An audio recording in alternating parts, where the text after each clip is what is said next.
Today, I am so excited to interview the fantastic staff of my favorite magazine, Marie Claire.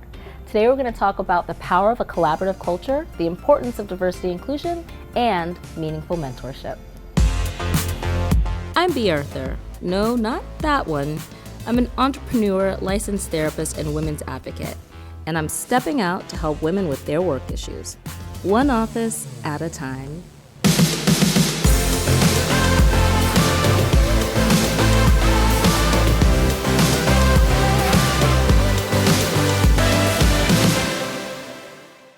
Y'all, I am so excited because today for office hours, we have the pleasure of being at Marie Claire magazine and with their VP of Publishing and Chief Revenue Officer, legend, Nancy Berger. Thank you so much for coming. Thank you for being here. Oh my God, this is so exciting for me. Marie Claire was literally my first grown-up magazine. Like when I started going back and forth to college, I always was very proud of making a point when going from Cosmo to Marie Claire. Well, that was a big step. I hope you're still reading it I now. still am. I just read it when I was getting my nails done the other day. This is truly such a thrill for me. It was also one of my very first imprint pieces, so I just feel so honored to be here. Really grateful to meet you. And yeah, I'm just here to help you work it out so we can keep Marie Claire touching and helping and making so many other women happy. I'm a mentor to a lot of people. It's very hard for me at my stage to find mentors. Right. For me. That's interesting. Like where do I get that? Like I can pick up things that are going on, but in terms of people, I'm curious to hear what you would recommend that I do to find that next person to help me and give me insight. Yes, I mean, this is something that's super duper important. People like to talk about getting a mentor and they showed me the ropes and all that stuff. But yeah, when you're on your way and once you get to a certain level, it's lonely at the top, right? The good thing is that there's only a few people in the world who know what it's like. And you're part of an elite club, has been through a whole bunch of epic nonsense, but has survived and made it to the other side. So as much as it might be harder, I mean, nobody's gonna get to, have Sheryl Sandberg be their mentor, Barack Obama or Michelle Obama.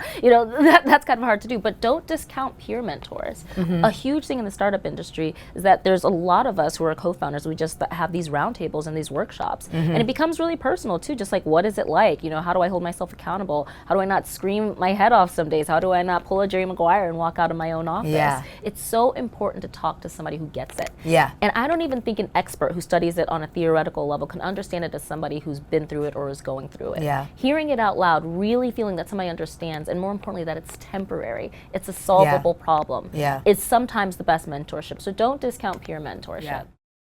As a person of color in this position, at this job, at this level, I get a lot of questions from other people of color asking me how I got my job, what I did.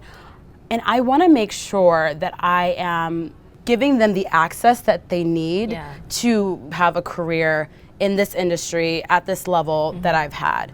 How do I kind of give back my time to them and prepare them to do what I did in order to get here?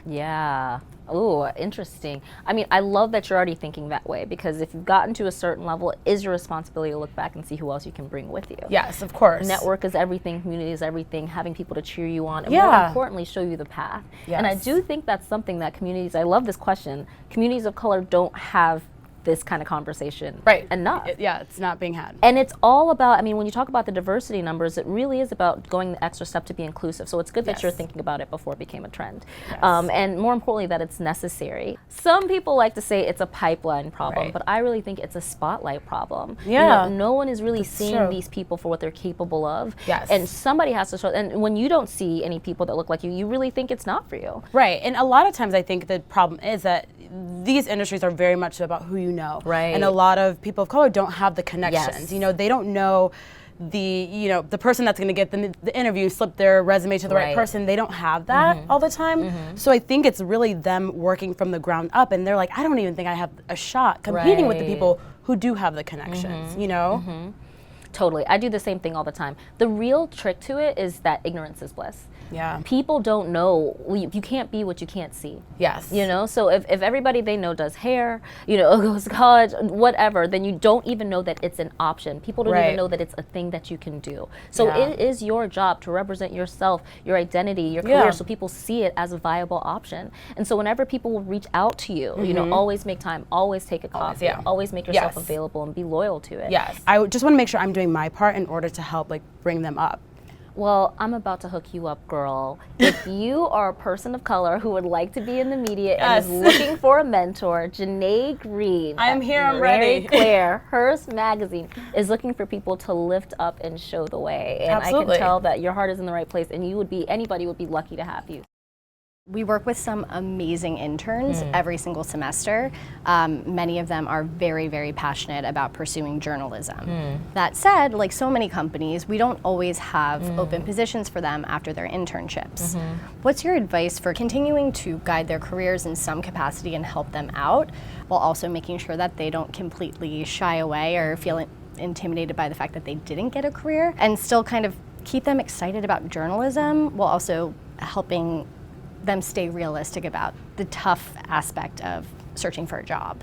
Yeah, I mean, I love that you're thinking about this and you've seen some really great talents and you feel kind of responsible for not helping them advance in this one company or in the companies that you've been in the past. The development doesn't stop once they leave this company. It doesn't stop after their internship. And that's how life is. So first of all, it's a valuable lesson to learn. People need to know the truth about what it is, the transparency about what a real journalist's like trajectory looks like. And you're doing them a favor. It's not enough to say climb every mountain, knock on every door. It's about literally getting like eye level and being like, it's going to be hard, it's going to be rare, here's what you need to do that. And that goes a long way past any job, past any summer internship, really keeping it real with people and so that they have realistic expectations. The only reason people quit is because it's not what they thought it would be. People will take it personally, but if you tell them why and really try to nurture their talent, because it's all about who you know. So it's going to go beyond these walls. Everything is all about nurturing talent and making sure it has the right network. So when you leave, stay in touch with these people. It doesn't have to be a formal mentorship, but lots of things have come my way that people have just forwarded. Oh, check this out, it'd be a good opportunity. You don't have to walk them in their door. If they're good, once they get in the door, they'll do their thing if you trust them. But just keep lifting them up, giving them advice. That's very valuable. It's very rare, and it's definitely something that will like outlive anything. So I wouldn't worry about the guilt as much as about the guidance. So what did we learn? We learned a ton from Nancy Berger, a true lady boss and legend. Most importantly, that no matter how high up you go in your career, you're always going to want mentorship and guidance so you can evolve to the next level. Oprah can't love us all, but you can get a lot of really great advice, support, and encouragement from peers within your industry. Just as people from underrepresented groups are looking for mentors, people are looking for you too. So don't be afraid to reach out and have the conversation. Remember, you can't be what you can't see.